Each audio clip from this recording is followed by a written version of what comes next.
Well, I mean, the first person that I lost to cancer was my father. So before Dad, I had never lost anyone close to cancer. I still remember the day that we went to their house, to Mom and Dad's house. It was in San Antonio. We dropped by Subway to get a sandwich, took it to them, and I remember Mom had told us that Dad had been having stomach aches. So we took him dinner. We were going to eat dinner with them, and after dinner, I think it was, Dad doubled over in pain. He had just a severe stomach ache. Now, Dad he was a big man, 6'2" or 6'3", 220 pounds. He was strong. He was a college athlete. He played basketball. He played baseball at Baylor, and so he was a fit man. And so to see him double over in pain like that was odd, because he didn't ever show pain.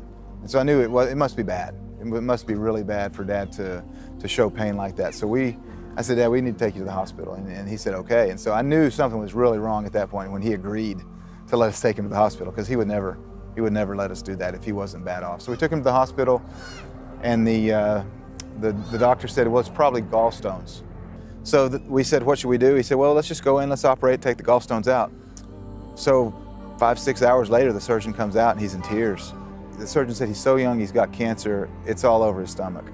At that point, my mother just basically collapsed. This was like 3-4 in the morning after a long surgery, and she just collapsed. She was crying. And I really don't, at that point I was just in so much shock. I don't even know what I was feeling. It was almost surreal. I couldn't believe it.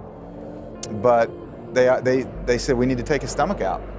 And at that point, we didn't know anything better. We said, well, if that's what you would do, if that was your dad, what would you do? Well, we'd take his stomach out. So they cut 80-90% of his stomach out, where the cancerous tumors were.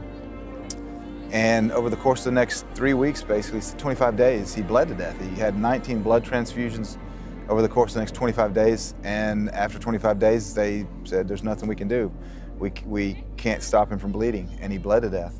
He died from the surgery. And during that time, I began to look into natural cancer treatments a little. Now, this was 1996, so the internet was just beginning to get going. There wasn't much information out on the internet. So I went to the library, I went to bookstores to find books on health, because I wanted to find out what should we do. And Dad was adamantly opposed to chemotherapy already, but at that point he didn't have anything to do with the surgery. He was under, and the surgeon said cut it out, so we cut it out. But I remember reading about natural treatments at that time, some of the clinics in Mexico, and we wanted to get Dad to one of those clinics, but unfortunately he never recovered enough to make it. And he died from the surgery. Now, the surgeons, the surgeons, the oncologists, they don't know how to treat cancer today, and he didn't know. And so I don't blame him for Dad dying from the surgery that he performed. He was doing the best he knew how to do, but it wasn't good enough, and Dad died. And after Dad died, I lost, within the next year, I lost my granddad and my uncle, all on Dad's side. So, I thought I had it rough. My grandmother lost her 2 sons and her husband in the course of 368 days. And so I didn't understand at that point how a modern medical system that was so advanced in so many areas couldn't save my father, how he could die after just 3 weeks. That's the thing that I think that is the disconnect with these treatments, is those in the medical field and those in the pharmaceutical field that are pushing these drug-intensive treatments, the pill for every ill, the surgery, the radiation, the chemotherapy, which causes cancer, the radiation, which causes cancer. They're not, until it hits their family, there's a disconnect. They don't see the pain that's being caused in the families of people that are losing these loved ones to cancer every day. I think it is, last year, 560-something thousand people in the United States died of cancer. That's the equivalent of 3 to 4, we've been seeing jets fly over for the last hour. That's the equivalent of 3 to 4 jumbo jets full of people crashing and burning and exploding every day, and all the people dying. That's the equivalent of that every day in the United States that die of cancer. So this is an epidemic. People are suffering, and it's not just the people that are dying of cancer that are suffering, the families are suffering. And my family suffered now. Dad died, he went straight to heaven. So his suffering's over now. But the people that are left is who's suffering. The families that are left are who's suffering. My kids,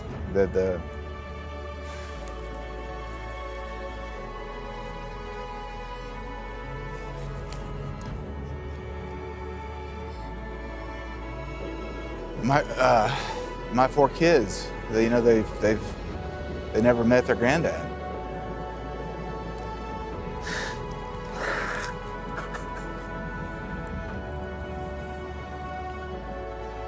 I think the typical response is to kind of feel sorry for yourself, which, I've definitely done that. And, to think of what could have been, or, to think that you maybe got cheated. Which I know that, we haven't been cheated. We've, God does all things for a reason, and, He took Mom and Dad for a reason.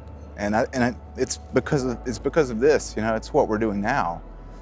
If it weren't for that, if it weren't for losing Mom and Dad, I'd still be director of tax for a CPA firm somewhere, and we'd be living the good life, whatever that means, living the normal life. I probably still wouldn't know about the suppression of cancer treatments and the way that people are needlessly dying. But it was because of that drove me into this. And so, when I look at the big picture, Mom and Dad are better off. They're not here, and they're not in pain anymore, and they're not suffering anymore, but we miss them. So the people that are left, I guess all of that to say that the people that are left are the ones that really suffer, from the cancer deaths that are so pervasive today. That's the people that suffer. So yeah, that is the mission. That's the whole reason that I'm doing what I do. That's the whole reason that my wife Charlene's doing what she's doing. We're a team. We're doing this together. She's my biggest supporter, and my kids are, and they know that the mission for our whole family has been to spread the truth about health, about cancer treatments, to wake people up, to let them know that there are options, that they can treat cancer naturally, that they don't have to go through surgery or chemo and radiation that would potentially kill them. The medical literature is full of studies that show that chemo and radiation cause cancer. It's not even up for debate. Oncologists will tell you that. You look at the package insert and it says it may cause other kinds of cancer. You look at certain cancer vaccines, they'll say they may cause other kinds of cancer. There's one of the main drugs for breast cancer is called tamoxifen. The World Health Organization declared it to be a known carcinogen in 1996.